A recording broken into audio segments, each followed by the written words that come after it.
Are you a Siren, an ideal lover, or an anti-seducer? These are seducer characters and, according to Robert Greene, author of The Art of Seduction, there are 9 of them. The book was released in 2001 to critical acclaim and became an international bestseller thanks to Greene's novel take on seduction. Greene suggests that seduction underpins social power and, although seemingly subtle, it can have a huge impact. Seduction can topple empires, win elections, and enslave great minds. It is one of history's greatest weapons. StoryShots is proud to bring you this free audiobook summary. Do you want to get access to more free audiobook summaries like this? Subscribe and click the bell button now to get notified each time we upload a new summary. You can also download our free app and enjoy thousands of other summaries of best-selling nonfiction books that are available in text, audio, and animated formats. StoryShots has been featured by Apple, Google, and The Guardian as one of the world's best reading and learning apps. Go to getstoryshots.com and download the app today. Happy learning. Life gets busy. Has The Art of Seduction been on your reading list for a while? Learn the key insights now. We're scratching the surface here. If you don't already have Robert Greene's best-selling book on relationships, Power and Psychology, order it using the link in the description or the StoryShots app to learn the juicy details. StoryShots book summary and review of The Art of Seduction by Robert Greene. Introduction. Are you a Siren, an ideal lover, or an anti-seducer? These are seducer characters and, according to Robert Greene, author of The Art of Seduction, there are 9 of them. The book was released in 2001 to critical acclaim and became an international bestseller thanks to Greene's novel Take on Seduction. Greene suggests that seduction underpins social power and, although seemingly subtle, it can have a huge impact. Seduction can topple empires, win elections, and enslave great minds. It is one of history's greatest weapons. Join us to discover your seductive character, the 18 types of seducer victims, and the 4 phases of the process of seduction. You can also use the information in the book to protect yourself from seducers who may have immoral motives. I do not believe that any of us would exchange places with any other people or any other generation. The energy, the faith, the devotion which we bring to this endeavor will light our country and all who serve it, and the glow from that fire can truly light the world. Robert Greene. About Robert Greene. Robert Greene is a highly successful American author. His books primarily focus on strategy, power, and seduction. He is a student of Zen Buddhism, and many of his ideas are supported by the principles of this school of thought. He is currently the author of 6 international bestsellers. Greene grew up in Los Angeles and attended the University of California, Berkeley. He went on to complete a BA degree in classical studies at the University of Wisconsin-Madison. Before becoming an author, Greene worked around 80 jobs. These included construction worker, translator, magazine editor, and Hollywood movie writer. In 1995, while working as a writer at Fabrica, an art and media school in Italy, Greene met a book packager named Just Elfers. Greene pitched a book about power to Elfers and wrote a treatise which eventually became the 48 Laws of Power. Robert Greene is also the author of The Laws of Human Nature and the 33 Strategies of Law. Story shot number 1. There are 9 seductive characters. Greene describes specific traits associated with being seductive. To express seductive energy, put yourself into one of the multiple seducer categories. Your greatest power in seduction is your ability to turn away, to make others come after you, delaying their satisfaction. Robert Greene. The Siren. This type of person is full of sexual energy. They express it openly and know how to use it to gain power. The name comes from the sirens of Odysseus, who would lure their targets with beautiful singing. The Rake. This type of person completely adores the gender they are attracted to. This desire is infectious and seeps into surrounding people. Unlike most people, rakes are unrestrained and open to being a slave to their desires. Rakes have a reputation for being sexually successful. To adopt the rake role, focus less on what you say and more on how you make the other person feel. It is the form that matters, not the content.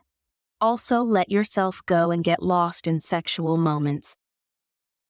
The ideal lover. This type of person appreciates beauty and appearance, and they apply this to romance. Casanova is a perfect example of an ideal lover. After meeting a woman, he would study her and follow her moods. He would find out what this woman was missing in her life and provide it. Importantly, to be an effective ideal lover, appeal not only to the other person's physical side. You must also appeal to, as Greene puts it, their better selves, to a higher standard of beauty, and they won't even notice they are being seduced. The dandy. Dandies are fluid individuals who are happy to adapt, which makes them attractive. Dandies are exciting because you can't put them into a box. The people they seek to seduce are drawn to them as they display the freedom that other people wish they had. The natural. Naturals are always spontaneous and open. They embody the longed-for qualities of childhood. They are sincere and unpretentious, accepting and joyful. Naturals use sympathy as a way to seduce. They display their weaknesses, which then act as a virtue.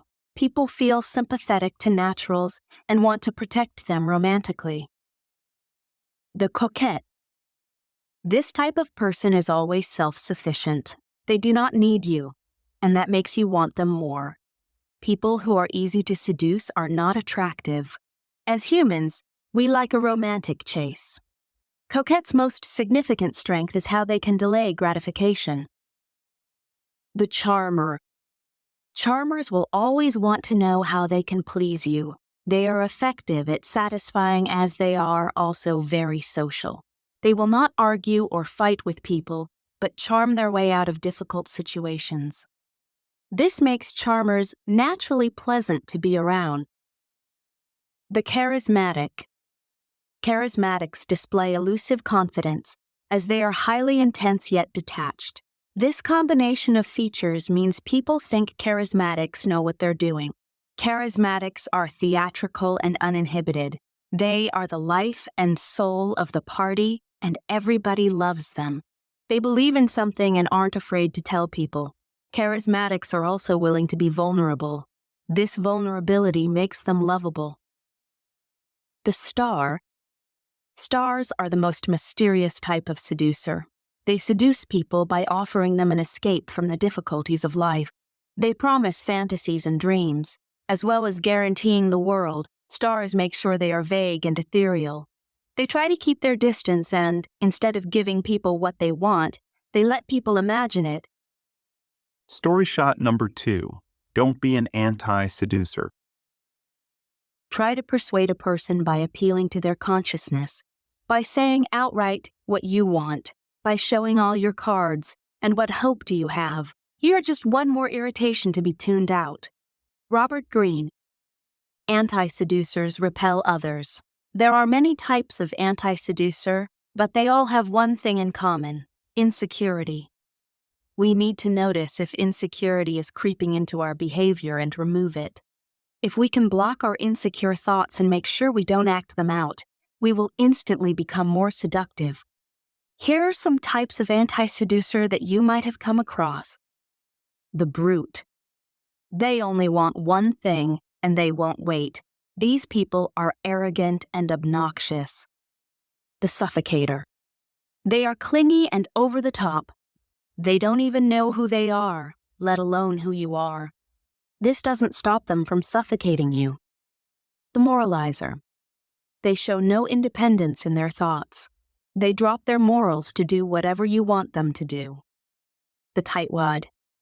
Insecurity doesn't have to be only emotional or sexual. If someone is financially tight, this shows they are insecure. The bumbler.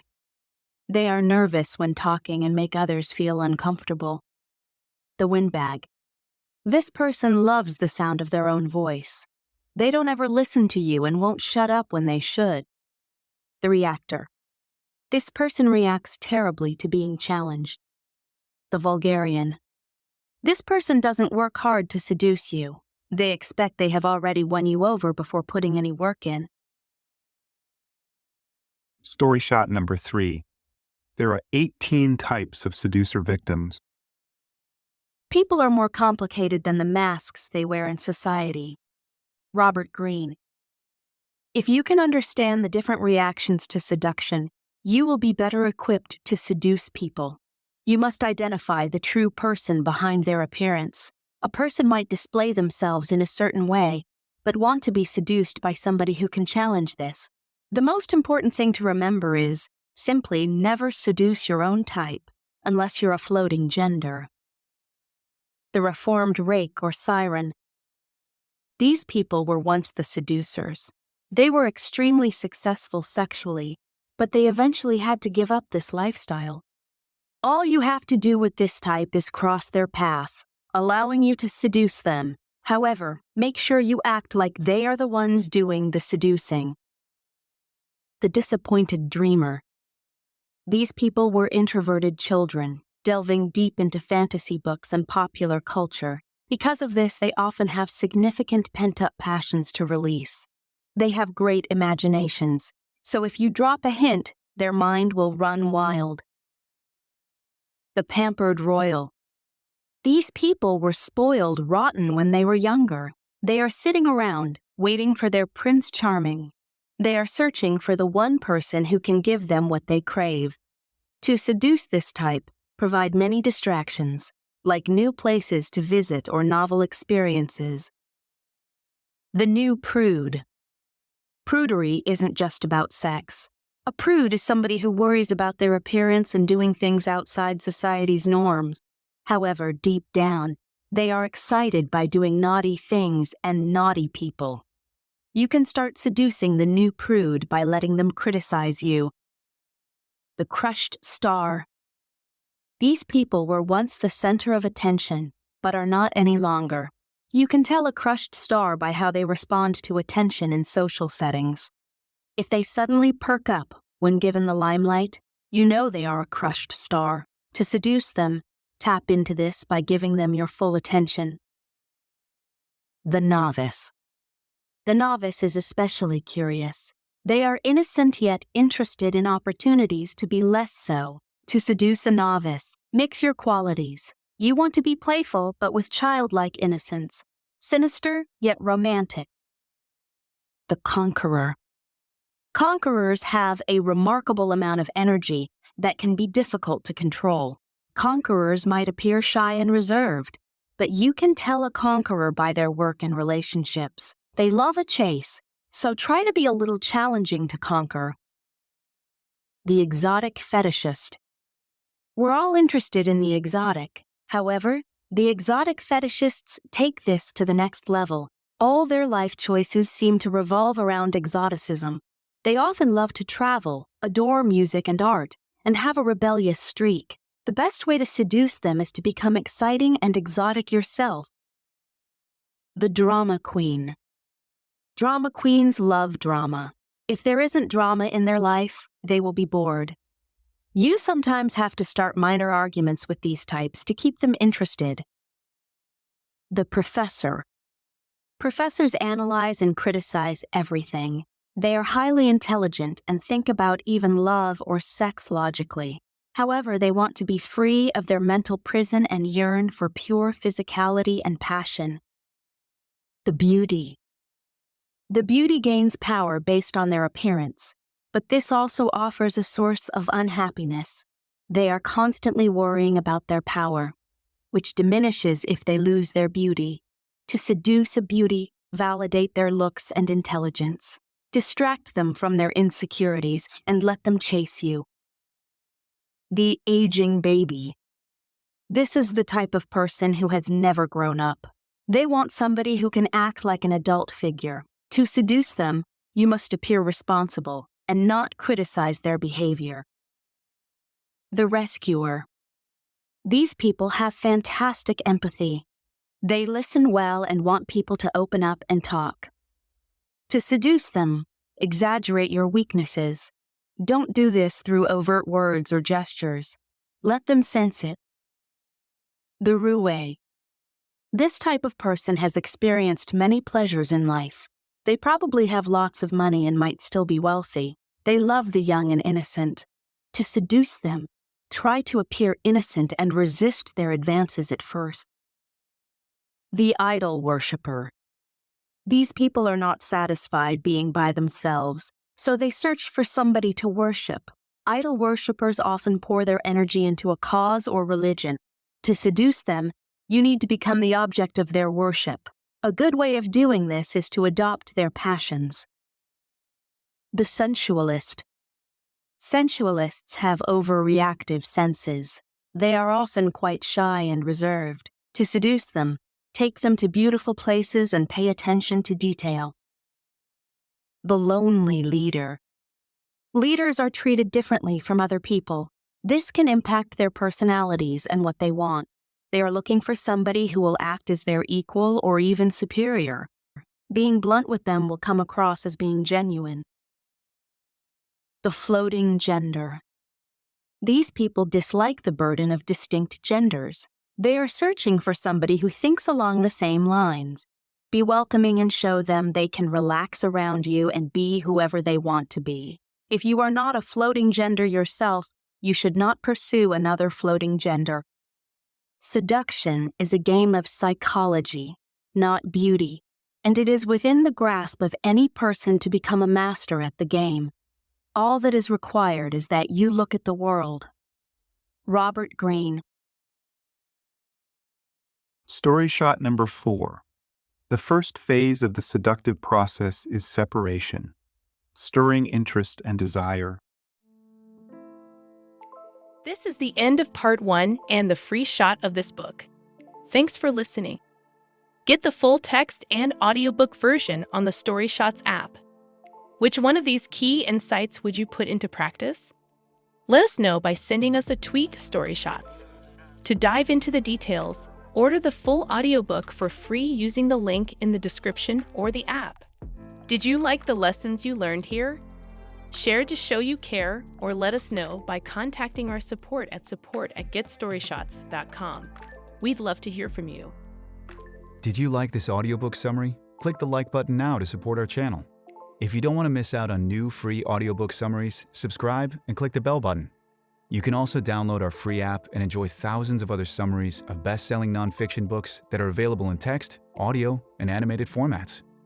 StoryShots has been featured by Apple, Google, and The Guardian as one of the world's best reading and learning apps. Go to getstoryshots.com and download the app today.